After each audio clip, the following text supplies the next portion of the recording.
अस्सलामुअलैकुम वरहमतुल्लाहि वबरकातुहू। अहबाब, दवाखाना हकीमत से आपका दोस्त आपका भाई हकीम अतहर हाज़िर खिदमत है। अहबाब, आज का मेरा मौजू असर हाज़िर के बच्चों का और नौजवानों का जो कम उम्री से अभी नौजवानी की तरफ आ रहे होते हैं, उन नौजवानों के लिए मेरा एक बहुत ख़ास मौजू लेके हाज़िर हुआ हूँ। उन बच्चों के लिए और फिर उनके वालिदैन के हवाले से भी ये मौजू इंतहाई अहम है। अहबाब, इसलिए अहम है कि जब बच्चा ग्रोथ पाता है, जब वो बलूगत की तरफ आने लगता है, तो उसमें मुख्तलिफ़ किस्म की निशानियाँ नमूदार होना शुरू हो जाती हैं। यानी कि बगल में बाल आना शुरू हो जाते हैं, मसाने के ऊपर बाल आना शुरू हो जाते हैं, चेस्ट पर बाल आना शुरू हो जाते हैं, टांगों और थाइस पर भी बाल आना शुरू हो जाते हैं। अब जब बच्चा ग्रो कर रहा होता है, जब बच्चा बड़ा हो रहा होता है, जब बच्चा जवानी की दहलीज पर चढ़ने जा रहा होता है, तो वहाँ ये होता है कि वो बेचारा इन चीज़ों को नहीं समझ पाता। जब वो इन चीज़ों को नहीं समझ पाता, वो हैरान होता है, वो परेशान होता है कि मेरी बगल में बाल क्यों आ रहे हैं और मेरे शानों रानों पर बाल और पिंडलियों पर बाल क्यों आ रहे हैं। दूसरी तरफ इसी तरह ही लड़कियों का होता है। हमारा मुआशरा जो है वो अजीब खिचड़ी बना हुआ मुआशरा है। हमारे मुआशरे में अजीब खिचड़ी पकी हुई है। हर बंदा ही मौलवी है और हर बंदा ही हकीम और डॉक्टर है और हर बंदा ही उस्ताद है। बदकिस्मती हमारी ये देखिए कि जो इंसान, जो बंदा टीचर नहीं बनना चाहता था, हमने उसे टीचर बना दिया कि चलो नौकरी तो मिल रही है। मेरे अहबाब से गुजारिश है, मेरी अरबाब इख्तियार से गुजारिश है कि ये जो सेक्स है, एक लिमिटेड हवाले से, एक लिमिट में रहकर इसके हवाले से ज़रूर कोई ना कोई कानून बनाना चाहिए कि जब बच्ची या बच्चा बलूगत की सीढ़ियाँ चढ़ रहे होते हैं तो उनको पता होना चाहिए कि हमारे अंदर ये जो तब्दीलियाँ हैं, ये जो नमूदार हो रही हैं, क्यों हो रही हैं। अब देखिए ना, जब बच्ची बलूगत की तरफ जाती है तो उसके भी मुख्तलिफ जिस्म के नाज़ुक हिस्सों पर बाल आना शुरू हो जाते हैं और फिर एक मेंसेस का सर्कल भी शुरू हो जाता है। अब पता है क्या होता है, प्रॉब्लम क्या होती है कि उसको पता नहीं होता कि मेरे साथ क्या हो रहा है। अच्छा, अब ये ज़रूरी नहीं है कि सारी जहान की जो है वो वालदा जो ज़िंदा हो या बड़ी बहन मौजूद हो। मैं ऐसे लाखों घराने आपको बता सकता हूँ जहाँ वालदा नहीं है या फिर बड़ी बहन मौजूद नहीं है, या इसी तरह वालिद मौजूद नहीं है और बड़े भाई मौजूद नहीं है जो समझा सकें अपने बच्चों को या उनको बता सकें कि बेटा बेटी ये क्या हो रहा है, जिससे एक अजीब सी फीलिंग्स भी उनमें आना शुरू हो जाती हैं। और वो फीलिंग्स अगर आप उसको कंट्रोल नहीं करते और उनको सही तरीके से गाइड नहीं करते तो वो फीलिंग्स बहुत ख़तरनाक शक्ल इख्तियार कर जाती हैं। वो इंसान में बगावत पैदा कर देती हैं, जो मेरा आज का मौजू है। तो मैं ये कहता हूँ कि कम अज़ कम गवर्नमेंट के पास और कुछ नहीं है, गवर्नमेंट और कुछ नहीं कर सकती। ये तो मैं जानता हूँ कि हमारे यहाँ चूँकि ये जो एक निज़ाम है, ये इतना घिसा पिटा निज़ाम है कि गवर्नमेंट इस निज़ाम में कुछ भी नहीं कर सकती, ना वो कुछ करना चाहती है। एक ऐसा जमहूरी निज़ाम है जिसमें हुकूमत अपने आप को बचाने में लगी रहती है, अपने आप को सेव करने में लगी रहती है। तो उसके पास उम्र इजार की ज़मीन की तरह इतने शोबदे होते हैं कि वो हर 2-4 महीने के बाद एक शोबदा फेंक देती है और आवाम को ट्रक की बत्ती के पीछे लगा देती है। शऊर उन मुआशरों में होता है जहाँ पर सुकून होता है। हमारे मुआशरे में तो सुकून है ही नहीं, क्योंकि रिस्क रोज़ी जो है, तो बुल्ले शाह ने कहा था, रोज़ी बंदे खा जाती है, इंसान खा जाती है, रोटी इंसान खा जाती है। और इसी मौके से फ़ायदा उठाकर ये हमारे नाम निहाद हुक्मरान जो है वो हुकूमतें करते रहते हैं। हमारी बदकिस्मती कि हमारी मजबूरी भी है यहाँ पे। मैं आपको बता दूँ कि लोअर मिडिल क्लास और गरीब यहाँ पर 90% है पाकिस्तान में। अहबाब 90% और 90% पर ही हुकूमत दर टैक्स लगाई जा रही है। बड़ी दिलचस्प बातें हैं मेरे पास। मैं कल भी एक दोस्त से बहस कर रहा था, तो मैंने कहा यार वो 2 मुशीरों ने इस्तीफ़ा दे दिया, तो कहने लगा उन्होंने क्या करप्शन की होगी, 50 करोड़ की ना, ज़्यादा से ज़्यादा यही की होगी ना, 50 करोड़ की करप्शन, उसको कुछ लग ही नहीं रही थी। और यकीनन ये जो बाहर से इंपोर्टेड लोग हमारे पास आते हैं ना, वो जहाज़ का टिकट कटाते हैं, ये जा वो जा। शौकत अजीज़ की तरह किसी का पता ही नहीं होता कि वो कहाँ गए हैं। गलबन मोहम्मद अली बोगरा भी शायद बाहर से इंपोर्ट किए गए थे, शौकत अजीज़ भी इसी तरह। सियासत की तरफ निकल रहा हूँ। जो मेरा मौजू है वो है मुश्तज़नी। मुश्तज़नी मेरा मौजू है, हाथ से अपनी ताकत को ज़ाय करना। आप यकीन कर सकते हैं 101% बच्चे इस मर्ज में, इस शुगल में, इस कभी हरकत में मुलव्वस हैं। ये मर्ज है। डॉक्टरों के पास जाए तो वो कहते हैं ये मर्ज ही कोई नहीं है भाई। बात ये मर्ज है। इससे क्या होता है कि आपकी जो मनी है, जो ताकत है, वो ज़ाय होती रहती है। आपके हड्ड नहीं बनते, आपके असाब नहीं बनते, आपके दिमाग की ग्रोथ नहीं होती, आपकी बॉडी की ग्रोथ नहीं होती। प्लस एक जो सबसे बड़ा नुकसान होता है, वो कहते हैं ना, गुनाह जो है वो किसी काम को, ये जो ज़मीर है, ये जो आपके अंदर मौजूद है नफ्स, ये आपको किसी बुराई से, किसी गुनाह से, किसी चोरी से, किसी डाके से रोक नहीं सकता। लेकिन याद रख लें, ये ज़मीर वो वाहिद चीज़ है जो आपके अंदर मौजूद है, जो आपको गुनाह की, डाके की, चोरी की, पैसे की, हराम की लज्जत नहीं लेने देता। जब आप रात को बिस्तर पर लेटते हैं ना, तो ये ज़मीर आ जाता है, आपके पास पहुंच जाता है, कहता है उठ बैठो, आज तुमने फलां को इस तरीके से धोखा दिया है और उसी धोखे से तुमने पैसे कमाए हैं, उसी धोखे से पैसे कमाए, और उस धोखे से पैसे कमा के आप रिलैक्स नहीं हो सकते, मज़ा नहीं ले सकते। उस टाइम तो हो सकता है मज़ा आपको आ गया हो कुछ लम्हों के लिए, लेकिन चोरी का, डाके का, जिना का, बदमाशी का, बुराई का, हराम का, रिश्वत का मज़ा नहीं ले सकते आप, क्योंकि ज़मीर लेने ही नहीं देता। आप तो कोशिश करते हैं। कितने बड़े बड़े लोग मेरे पास आते हैं, अमीर, रईस, कबीर आते हैं, कहते हैं हकीम साहब फ्रिज भरे हुए हैं, लेकिन हम कद्दू का बेमज़ा, बग़ैर मिर्च मिसाले के कद्दू का सूप पीने पर मजबूर है।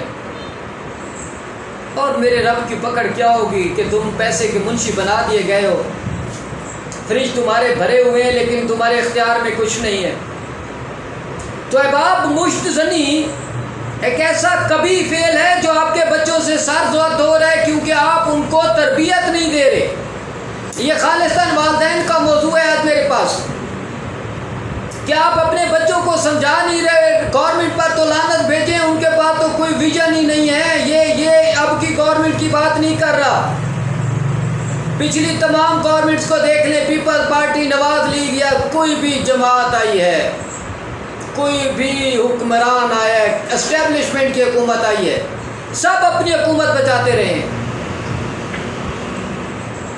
किसी को अवाम की फ़िक्र नहीं है भाई। अवाम की फ़िक्र क्यों करे कोई? रिस्क रोज़ी में इतने पड़े हुए हैं। मैं मजबूरियों को भी जानता हूँ, आपकी मजबूरियों को भी मैं जानता हूँ। मैं समझ सकता हूँ कि आपकी मजबूरियाँ क्या हैं, कि रिस्क रोज़ी जो है वो आपको सुकून या चैन नहीं लेने देती। जब रिस्क रोज़ी चैन सुकून नहीं लेने देती, तो आप बच्चों की तरफ तवज्जो कैसे कर पाएंगे? बात यह है बाप कि ये जो ज़िंदगी है ये एक बार मिलती है। मौलवी हज़रात कहते हैं 2 बार मिलती है, क्योंकि फिर ज़ाहिर बात है कब्र में भी मिलती है, लेकिन ये कब्र वाली तो किसी ने देखी नहीं, ना यहाँ वहाँ से कोई वापस आया और ना किसी ने बताया।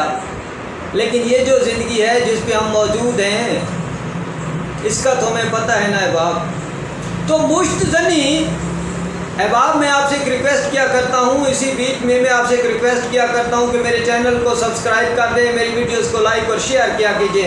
ये देखें, ये मेरी वीडियोस जो हैं आपके बच्चों तक पहुँचना और आप माँ बाप तक पहुँचना बहुत ज़रूरी है। मुश्तनी की वजह से बच्चा इंतहाई कमज़ोर हो जाता है, लाग़िर हो जाता है। इसी तरह बच्ची भी, उसे लिकोरिया शदीद हो जाता है। जब उसे पता नहीं होता वो फिर सेक्स की ऐसी बुरी लत में पड़ जाती हैं कि जिसे खुद परस्ती कहते हैं, हाथ इस्तेमाल करना, मेल फीमेल, उससे क्या होता है। एक बात और बता दूं कि जब हाथ इस्तेमाल कर लेता है नौजवान, तो फिर उसके बाद उसे ज़मीर कहता है तुमने बड़ा गुनाह कर दिया, अपना नुकसान कर दिया। वो जो एक नुकसान जिस्म का होता है, ये दूसरा नुकसान दिमाग का होता है। दिमाग उसे चैन ही नहीं लेने देता, और यकीनन नहीं लेने देता। क्यों नहीं लेने देता? इसलिए नहीं लेने देता कि गुनाह तो फिर गुनाह है, आखिर इंसान है हम। अपने रब से डरते तो ज़रूर है, उससे मोहब्बत भी बहुत करते हैं, उससे मोहब्बत भी बहुत करते हैं। ये मुश्तज़नी आपके बच्चों के लिए इतनी नुकसानदेह कि हद से ज़्यादा। इसका सबसे पहला इलाज ये है मेरे भाई, मेरे दोस्त, कि आप अपने बच्चे का एंड्रॉयड फ़ोन चेक करें। इसका दूसरा इलाज ये है कि आप अपने बच्चों की महफिल चेक करें। इसका तीसरा इलाज ये है कि आप उसे खुराक क्या दे रहे हैं। खुराक के हवाले से किसी अच्छे हकीम से मशवरा करें। मेरी वीडियोस को देखें कि बच्चों को जब वो बलूगत की सीढ़ियाँ चढ़ रहे होते हैं तो उन्हें मुतबादिल खुराक देते हैं। ना तो गर्म चीज़ खिलाते हैं और ना ही बहुत ज़्यादा ऐसी चीज़ें खिला देते हैं जिससे उनके अंदर गर्मी की हिद्दत बढ़ जाए।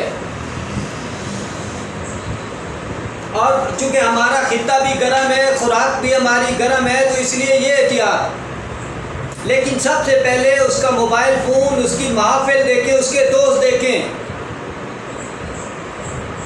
ये आपकी ज़रूरत है। देखिए बच्चों के लिए तो कमाते हैं हम, तो बेसिकली देखें जो भी इंसान है वो बेसिकली तो ये इस तरह समझ लें कि एक गार्डियन है।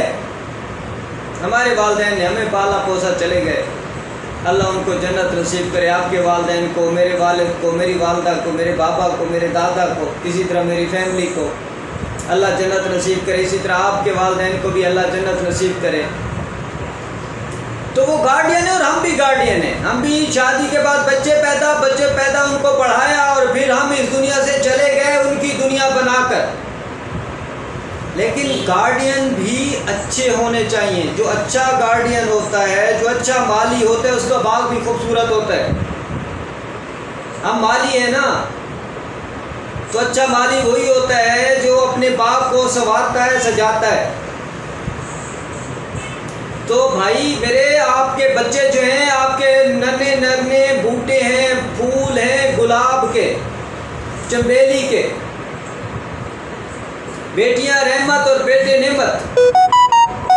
तो अब आप बेटियां रहमत और बेटे नेमत तो मेहरबानी कर लें, उन पे तवज्जो कर लें, उनकी महफिल को देख लें, उनकी नीयत को देख लें, उनके दोस्तों को देख लें, उनकी खुराक को देख लें। इंशाअल्लाह आप देखेंगे हकीमतर की बातें आपको वो चीज़ें बताएंगी जो दूसरे हकीम मदारी नहीं बताते। हर बंदा जो बैठा है बिजनेस कर रहा है वो बेसिकली मदारी है और मदारी के ज़रिए लूट रहा है आपको, लेकिन आपको सही बता नहीं रहा। आप लूट लो यार, अल्लाह ने आपको फन दे दिया, लूटो, लेकिन कम अज़ कम सच तो बता दो, समझा तो दो यार। पैसे ले लो भले, किसने मना किया है? लूटने के लिए तो आते हैं ना तुम्हारे पास, लेकिन अपने पेशे के साथ, अपने मकसद के साथ कम से कम मोहब्बत तो कर लो।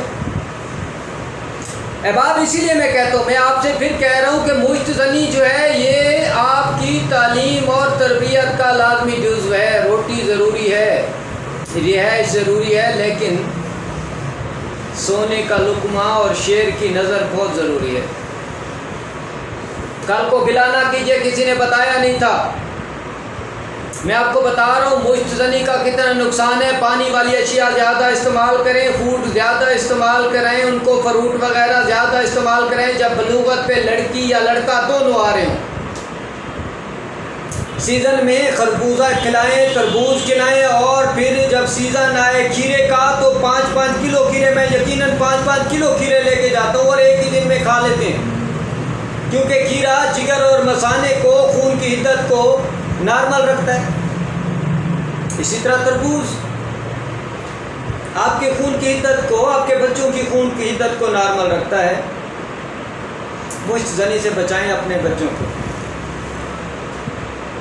हकीमों के हत्थे ना चढ़ने दें, डॉक्टरों के हत्थे ना चढ़ने दें, क्विक्स के हत्थे ना चढ़ने दें, लुटेरों के हत्थे ना चढ़ने दें। पहले खुद घर से तरबियत करें। अगर वो हकीम के पास दवाई लेने जाना चाहते हैं तो खुद साथ चले जाएं। मेरे पास लोग आते हैं, बच्चियों को साथ लेके आते हैं, बेटों को साथ लेके आते हैं, तफसील से बात करते हैं, बेटे को भी समझाते हैं, हम भी समझाते हैं, वो भी समझाते हैं, जिससे काम बन जाता है। तो ये ज़रूरी है, बात बहुत ज़रूरी है कि हम लोग अपने बच्चों की तरबियत करें, जो हमारा असासा है। रिश्वत का पैसा नहीं है अगर आपके पास, तो तरबियत तो है ना आपके पास। इल्म जो है वो ज़रूरी है। उन्हें बताएं कि सेक्स कितना ज़रूरी है, लेकिन सेक्स के नुकसानात कितने हैं। गर्मियों में उनको गोंद कतीरे का शरबत पिलाएं, उनको तुखम बलंगू का शरबत पिलाएं, उन्हें आलू बुखारे का शरबत पिलाएं,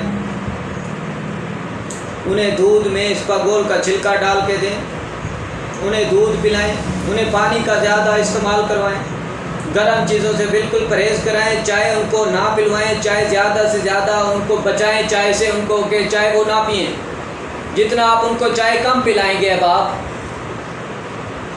उतना उनको फ़ायदा होगा। मुश्त ज़नी के हवाले से मेरी बहुत सारी वीडियोस मौजूद हैं, वो ज़रूर देखिएगा, उन वीडियोस को ज़रूर देखिएगा मेरे भाई, वो वीडियोस ज़रूर मौजूद हैं। जो वीडियोस मेरी मौजूद हैं उनको देखें, लेकिन मुश्त ज़नी से अपने बच्चों को बचाएं। ये आपकी आने वाली नस्ल के मुस्तकबिल का सवाल है। मुश्त ज़नी बच्चों की तरबियत, ज़हनी तरबियत, जिस्मानी तरबियत का बेड़ा गर्क कर देती। नॉर्मल मोतदिल खुराक, नॉर्मल मोतदिल अशिया इस्तेमाल करवाएं, खुद घर में करवाएं। देखिए मुश्त ज़नी से होता क्या है, बाद में पीनस ख़त्म हो जाता है, सूरत इंजाल का मर्ज़ जरियान शदीद हो जाता है, किसी के बारे में ऐसे देखते सोचते हैं तो कतरे शुरू हो जाते हैं, एहतलाम शदीद होता है रात को, और फिर जब शादी का टाइम आता है उसी बच्चे का, तो वो शादी से इनकारी हो जाता है, वो डरता रहता है, वो फिर नीम हकीमों के या नीम डॉक्टरों के हत्थे चढ़ जाता है, मदारियों के हत्थे चढ़ जाता है। पढ़े लिखे हकीमों के पास जाए तो उसकी तरबियत भी हो जाएगी, उसकी सेहत भी ठीक हो जाएगी। देखिए बाप, ये मर्द की उनको नामर्द कर देती है मुश्त ज़नी। मर्द को, आपके बच्चे को नामर्द कर सकती है, कल को बच्चे भी नहीं होंगे, औलाद नहीं होती। आजकल यकीन कर लें 95%, 90% औलाद ना होने के ज़िम्मेदार मर्द हैं, बच्चे हैं। बेचारी ख़वातीन को तो ऐसे रगड़ा दिया जा रहा है। ख़वातीन का तो कसूर ही नहीं होता, ख़वातीन को तो आप ऐसे रगड़ा दे देते हैं खाम खाम में।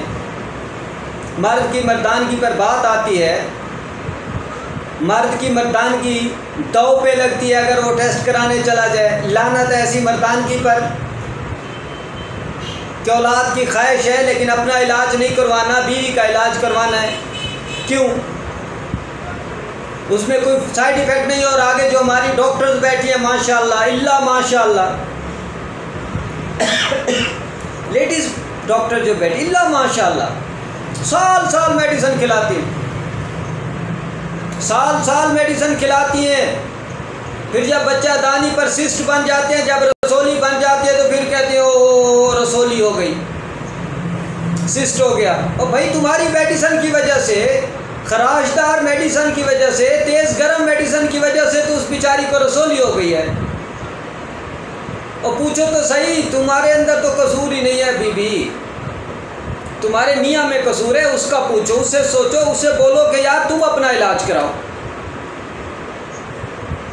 और ये मुश्त ज़नी की करामात हैं, ये जो आप हाथ से अपनी ताकत ज़ाय करते हैं ना, ये जो नामर्द होते हैं ये इसी वजह से होते हैं। पुराने ज़माने में जो हुक्मा होते थे ना, तो उस टाइम तो ये जदीद तरीन फ्लैश सिस्टम नहीं होते थे। रात को अगर सोते हुए बच्चा हाथ इस्तेमाल करता तो यकीनन उसके हाथ बंधवा देते थे हकीम। अब तो मार नहीं प्यार का दौर है, उस्तादों को हाथ नहीं लगाने देते। हकीम बेचारे ने कह दिया हाथ बांधो तो जुल्म हो जाएगा, इंसानियत दाव पे लग जाएगी। समझाएं अपने बच्चों को, ये आपके लिए बहुत ज़रूरी है। आपके बच्चे आपका असासा हैं, इसके बगैर आप कुछ भी नहीं हैं, बेकार हैं, आपके पास कुछ भी नहीं होगा मेरे भाई। अगर आप अपने बच्चों की केयर नहीं करेंगे तो आप बेकार हो जाएंगे, आपके पास कुछ नहीं रहेगा, आपका यह असासा भी छिन जाएगा, चाहे वो बेटा हो या बेटी हो। मैं आपको बता रहा हूँ, यह कीमतर आपको बार बार बताता है, ये चीज़ें हैं मैं बार बार बताता हूँ। मुश्तनी इंतहाई नुकसानदेह है, मर्द को नामर्द कर देती है, आपके बच्चे को किसी काबिल नहीं छोड़ती। मैं मानता हूँ कि आप पे रिस्क की बहुत बड़ी ज़िम्मेदारी है, रिस्क बहुत अहम है। मैं ये भी मानता हूँ कि रिस्क के बग़ैर इंसान बेकार है। मैं ये भी मानता हूँ कि रिस्क ना होगा, बच्चे को आप खुराक नहीं देंगे तो बच्चा क्या करेगा। मैं आपकी परेशानियों को भी जानता हूँ, लेकिन बच्चे आपकी नेमत और रहमत हैं। और फिर कहा जाता है नेमतों का तो सवाल भी होगा, चलो रहमतों पे तो कहीं ना कहीं छूट भी मिल जाएगी। और रहमतें जो हैं वो ज़्यादा पाकीज़ा हैं। नेमतों में ही शर आ जाता है, खर आ जाता है, खर नर खर। नर जो होता है वो क्या होता है, खर। खर किसको कहते हैं, गधे को। तो इसलिए अपने बच्चों को गधा नहीं बनने देना। अपने देखिए किसी हकीम के पास चले जाएं जो काबिल हकीम हो, उसके पास चले जाएं, उसके पास बिठा दें बच्चे को और उसे कहें कि इसको मुजजनी के हवाले से बचाओ, मुजजनी क्या करती है, ये मेरी वीडियोस दिखाएं अपने बच्चे को। उसे कहें देखो यार,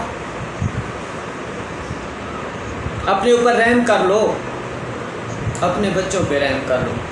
हकीम अतर तो इसी तरह तरबियत करता रहेगा, क्योंकि मैंने ये तरबियत कर देखे एक बंदे को भी मेरी ज़ात से अगर फ़ायदा हो गया तो मेरी आखिरत संवर जाएगी और मुझे आखिरत की ज़्यादा फ़िक्र है। या तो मेरा रब रिस्क जो देना है वो दे ही रहा है और देता रहेगा, किसी का बाप भी मेरा रिस्क नहीं रोक सकता। ठीक हो गया। तो अहबाब इसलिए अपने बच्चों को उनको सेक्स की तरबियत दें, उनको बताएं कि ये बाल क्यों आ जाते हैं, उनको बताएं कि ये एहतलाम क्यों हो जाता है, उनको बताएं कि ये मेंसेस पीरियड क्या होते हैं। अगर माँ पढ़ी लिखी है तो वो बताए, बहन पढ़ी लिखी है तो वो बताए, बाप है तो वो बताए, बड़ा भाई बताए। और कहे उनको कि यार ये क्यों होता है, ये प्रोसेस है नेचुरल। उनको बताया जाए कि ये आप लोगों में नहीं आया, ये नेचुरल प्रोसेस है, ये मेरे रब की तरफ से नेचुरल प्रोसेस है, ये मेरे रब की तरफ से नेचुरल प्रोसेस है। और ये नेचुरल प्रोसेस चलता रहता है, सभी के साथ होता है। बस उनको तो उनकी तरबियत हो जाएगी, उनको समझ आ जाएगी, वो अपने आप को ज़ाय नहीं करेंगे, अपने आप का नुकसान नहीं करेंगे। हकीम अतर को इजाज़त दीजिए, लेकिन इस शर्त पे कि मेरे चैनल को सब्सक्राइब करें, मेरी वीडियोस को लाइक और शेयर करें, ताकि ये मेरी वीडियोस आपके बच्चों तक पहुँचें, आप तक पहुँचें और उनकी तरबियत हो। ये मेरी वीडियो स्पेशल वालिदैन के लिए है और बच्चों और बच्चियों के लिए।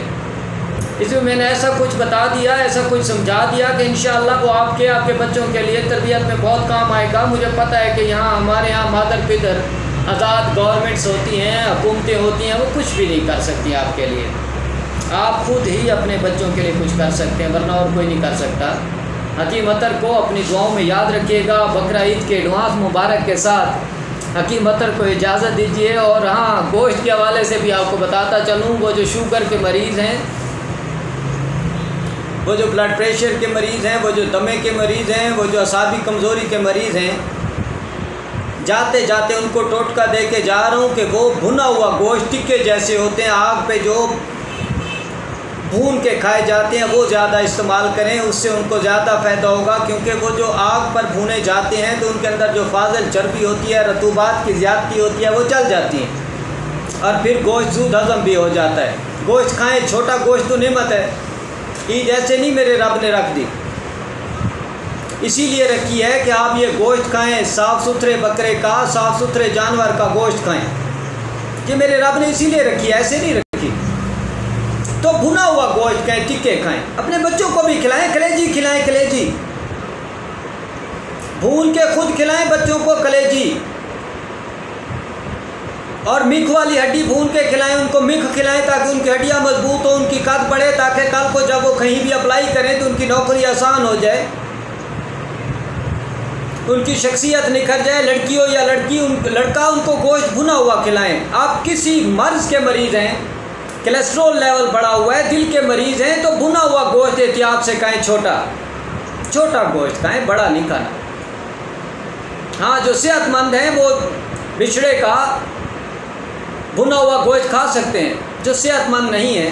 लेकिन जो शुगर, ब्लड प्रेशर, दमा, दिल के अमराज का शिकार है, वो भुना हुआ गोश्त खाएं। उनके लिए भुना हुआ गोश्त नेमत है, रहमत है। ये गोश्त आपके लिए बहुत ज़बरदस्त है, बहुत सूझमंद है, बहुत प्यारा है आपके लिए, आपकी सेहत के लिए। लेकिन एहतियात से थोड़ा थोड़ा, जो मरीज़ हैं वो थोड़ा थोड़ा खाएं ज़रूर। भुना हुआ गोश्त खाएंगे, उसमें चर्बी जल जाएगी, उसमें फाजिल रतूबात जल जाएंगी। वो आपको इतना फ़ायदा देगा कि आपकी सेहत को, आपके असाब पट्टों को ताकतवर कर देगा। जाते जाते हकीम अतर आपको ये टोटका दे रहा है कि गोश्त भुना हुआ खाएं। भुना हुआ गोश्त आपको बहुत ज़्यादा फ़ायदा देगा, बहुत ज़्यादा आपकी हेल्प करेगा। अपने बच्चों को भी खिलाएं, खुद ना खाएं, सारा खुद ना खा जाए, और सारा मौलवी को भी ना दे दे, मेहरबानी कर लें। अव्वल खवेश बाद में दरवेश। और ये भी ईद का फ़लसफ़ा है कि अगर आपने सारा साल छोटा गोश्त नहीं खाया तो सबसे पहले आपका अपना हक है, उसके बाद किसी और का, क्योंकि सबसे पहले सदका आपके बच्चों पर, आपकी बीवी पर लगता है। जो आप बीवी और बच्चों को खिलाते हैं वो सदका होता है। मैं मौलवी होता तो मैं आपको समझाता, लेकिन हकीम होने के नाते मैं आपको समझा रहा हूँ कि ये सदका है आप जो अपने बीवी बच्चों को खिलाते हैं। बहुत गोश्त आ जाते हैं मौलवियों के पास और ये मांगने वालों के पास। आपके पास गोश्त 4 दिन नहीं चलता, उन मांगने वालों के पास और मौलवियों के पास 2-2 महीने, 4-4 महीने गोश्त ख़त्म ही नहीं होता। तो इसलिए मेहरबानी करें, एहतियात करें, और ये छोटा गोश्त भुना हुआ खाएं, अपने बच्चों को खिलाएं। ये मुश्तनी के नुकसानात को कम करेगा।